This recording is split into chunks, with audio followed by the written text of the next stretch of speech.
Anyone familiar with Georgia football knows people go crazy for it and clear their schedules for Friday nights. But why should all the boys have the fun? This time last year, the Georgia Southern athletic facilities were closed, the stands were empty, and the college athletes were uncertain about their future. Now, Georgia Southern football comes into this year's spring season with a little more clarity. What do they feed y'all at Wayne County? A whole lot of chicken. A whole lot of chicken. I got to get on that diet, too. I got to pack on some pounds. It's been nearly a decade since Georgia has lost to South Carolina at home. If South Carolina wants to reverse that trend, they'll have to battle this crowd and the number 3 team in the country between the hedges. He was not seen on the Eagles sideline all season, and now we know why.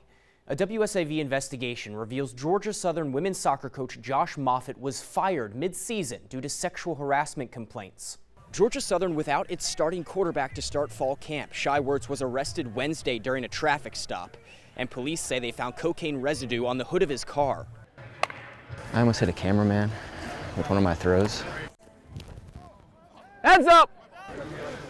Not ideal. But somehow, through all the ups and downs, Metter High has maintained perfection and now sit 1 win away from a state title game. So here's the deal. Ambuck Park, operated by Chatham County, can host league and tournament games. You can't do that right across the highway at Paulson Park. It's run by the city of Savannah, which has different COVID-19 restrictions. Got to be a little bit crazy to step in front of these shots, right? Dude told me he wanted 1,000 yards this year. It'd be 2,000 after he's done with it. A run like this certainly helps. Sean Cooley slings it, comes down from orbit into Joel Osteen's hands. No, not that Joel Osteen, but he's preaching the good word of the long bomb early. My dad always tells me you gotta dance with the woman you brought. So, you gotta give it back to Markel Brown. He makes guys look very foolish out there. Rakim White, just one of those guys that can't be guarded at points. He just got mossed. The equipment team is really gonna love Justin Thomas. He is untouched, galloping through that Yellow Jackets defense, not a stain on his jersey as he puts 6 more points on the board. Find you a running back that sells out like Abdul Ara. Truck stick. Put the kid in Madden already, man. Markel Brown, Kid Quell showing off the stickum on his gloves. Look at that. Dude has skill for days. He's pushed out of bounds. All of a sudden, the offense started slowing down, though. Davin Widener finds nowhere to go. He's dropped like a bad habit. No doubt. One of my favorite moments of the night, though, Christian Johnson Hall comes over to me and says, if I make a big play, put me on the news. Well, Mr. Johnson Hall, congratulations. You made it, man. Recovers this fumble. It's 8 in the morning. I haven't even stepped on the ice yet. This is a little more intense than the lacrosse pads growing up. And I'm already sweating. Do this thing. Just a day in the life of a hockey goalie. Except I can't skate and have never stopped a shot in my life. Got to be a little bit crazy to step in front of these shots, right? Yeah, I mean, you're literally signing up to get pucks or balls ripped at you, so I don't know who wants to do that or if it really makes sense, but not for me. That's a great thing to hear right before I step on the ice. I appreciate that. So how do you muster up the courage to face these shots? Don't be scared of the puck. You're pretty much covered head to toe in gear, so I think anything that comes at you is going to hit pads. I took that advice. All right. And promptly forgot it. First 4 shots, my eyes will be closed. And what do you know? Oh, man. It didn't go well. Did that go in? Yes. Yes, it did. Eventually, you get the hang of it. But don't get too confident. Guaranteed save. Right here, guaranteed save. Because Team Georgia will humble you. Real quick. I got that. Growing up playing hockey, I think that everybody knows that a goalie is a difficult job. Forget saving a shot. Staying upright is the first challenge. Jesus, take the wheel. I'm out of breath. Take it away. How do you think I did? You held your ground. Yeah, you held your ground. I think you saved about 30% of the shots. Think I got any shot at making the team? I mean, my eligibility's gone, but in an alternate universe. Yeah. He's being nice. With or without me, Team Georgia is going for a three-peat at the Savannah Hockey Classic. Oh, God! I won't be in goal, so probably a couple more saves from Team Georgia's end. But for now, in Savannah, a very tired Connor DelPrete, WSAV News. Every day, Tell me when you're ready. Austin Wegman serenades his neighbors in Guyton. From his favorite spot on the porch. It's me loving music, and it's not even just trumpet. I love all music. That's all I do. I don't even listen to actual TV. I play music all day. His passion carries over to the way he learns these songs. Because I just memorize everything I play. I don't read music while I play it all. He memorizes, not for fun, but out of necessity. People can say whatever they want, when they want, however they want, and it doesn't bother me because I'm fine with what I am. Blind since 4 years old, Wegman struggled to find hobbies that met his needs. Then, he picked up the trumpet. It was a godsend. It really was. Mom watched as her son made his way up the band ranks, from accelerated music class at South Effingham High to the marching band on Friday nights. Once Austin started band is when he found himself, really. His journey with the Mustangs band brought him to Grayson Stadium 2 years ago. Austin couldn't see the circus that was the Savannah Bananas, but the energy was enough to get him hooked on his next goal. And just being in the band will be fun because I'm all about playing, and the energies always seem good whenever I've heard them before. The outside world could see his talent.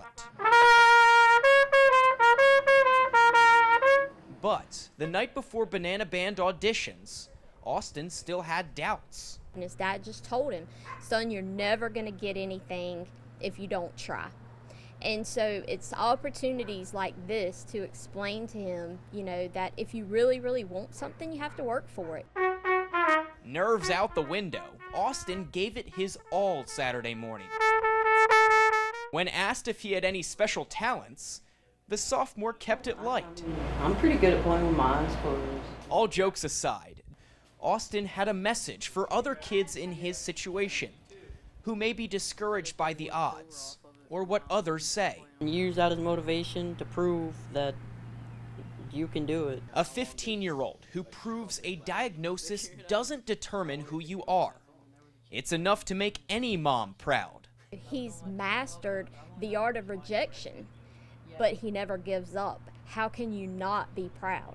You know, when he doesn't let anything deter him. It doesn't matter what it is. If he wants to do it, he's going to figure out a way. Fall camp starts out on a sour note. If adversity is going to happen, there's going to be bumps in the road. A big bump in the road for Georgia Southern football.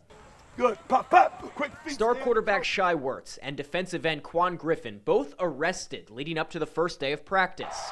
Wirtz, coming off a near flawless season, was pulled over in Saluda, South Carolina, charged with speeding and misdemeanor possession of cocaine after officers reportedly found residue on the hood of his car. Law enforcement arrested Griffin in Florida. He's facing 8 charges, including aggravated battery and burglary.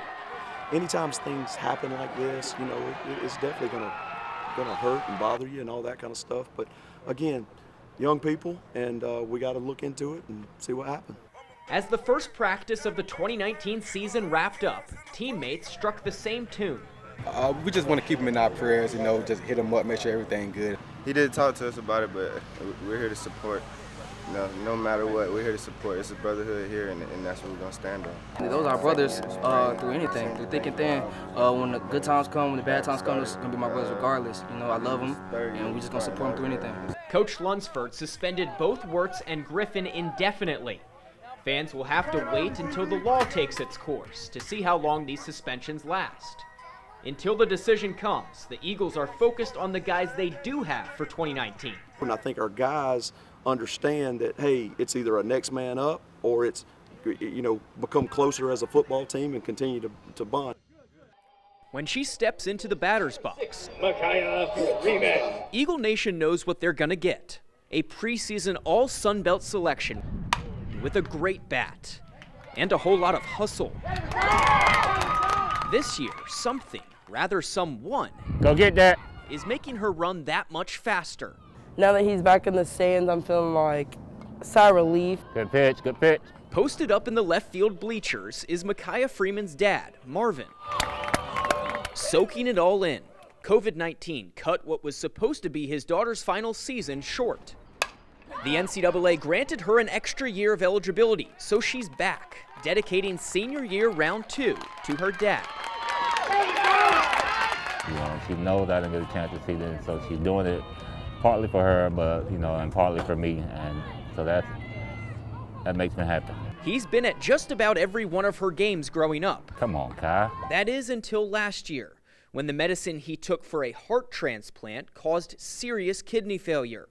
I was having seizures at the time, so I wasn't able to trust myself to get out here. Softball took a back seat. Suddenly, Micaiah was the one making trips to see her dad. So when he wasn't able, it was like, kind of like a little shock to me. I mean, 2 years, he really didn't get to see me play.